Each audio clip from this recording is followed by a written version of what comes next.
Welcome to the groundbreaking and the future home of Immanuel-Sobrato, the future home of 108 formerly homeless residents of Santa Clara County in San Jose. It is so important to celebrate and acknowledge the progress that we make on these issues of homelessness and affordable housing. And from the very beginning, my understanding is that the pastor and his congregation were clear that they didn't just want something to be developed on this site, but they wanted housing for the least fortunate, for those greatest in need. And we have been fortunate at MidPen to be part of several partnerships with religious organizations where we join together to put underutilized land to work. Really was an opportune time when we first notified Matt that we were interested in this site. And it's just a perfect example of what faith-based communities can do to help solve this homeless issue that we have here in our county. And this is just a perfect model for other churches to emulate. I wanted to say, most importantly, to Pastor Dahl and to the members of this congregation, thank you for being pioneers. Thank you for standing up. In my own faith tradition, there is an expression, came from John the 23rd, preach always the gospel. When necessary, use words. And the intent is very clear, that we actually live out the gospel through our actions. And clearly you have demonstrated that, and your congregation has, through your incredible generosity. Whether it be financial issues, behavioral or mental health issues, we at the city and county work together, and we have to continue working together to ensure that the root causes of homelessness are addressed. With developments like these that provide both housing and supportive services, that's exactly what we do.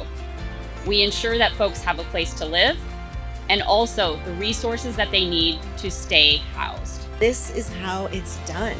We all have to come together to address one of our county's most pressing needs, the creation of more affordable housing. It is exciting to see the creation of 108 affordable units that will soon be on site here. And we need to look at this again as a model for how we replicate it in other areas of D4 and across the city of San Jose and the county of Santa Clara.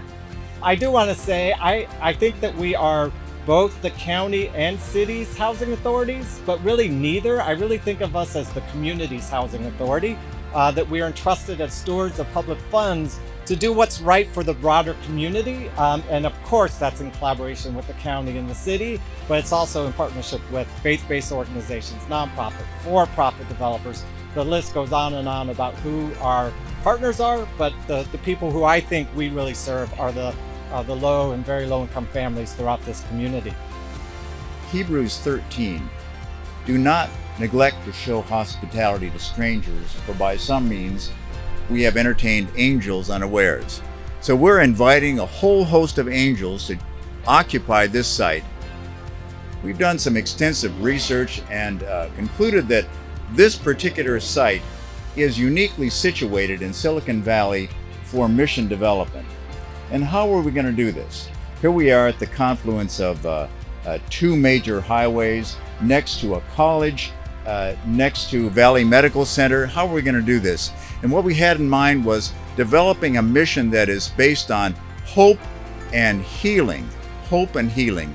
And thanks to our Vice President, Eric Larson, who introduced us to MidPen and the wonderful partnership we've had with them, we have come to the conclusion that the way we can introduce hope and healing in this place is by therapeutic supportive housing that MidPen is proposing to do in partnership with the community. Generosity is the key that I think Matt will get to the very important point that Matt raised, which is we are pushing against incredible forces. We have a window of opportunity to house thousands of people with the generosity of the governor's leadership, and we have an obligation to house them. At a MidPen opening in downtown San Jose, I saw a community leader there who was one of the first people that was going to be housed in this new development. I was so excited to see him. I didn't actually know he had fallen into homelessness.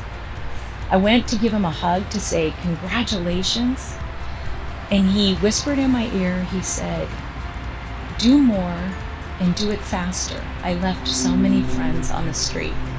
So my call to all of us is do more, do it faster. We have a lot of people on our streets that we need to help, and I'm so grateful to all of you. Thank you.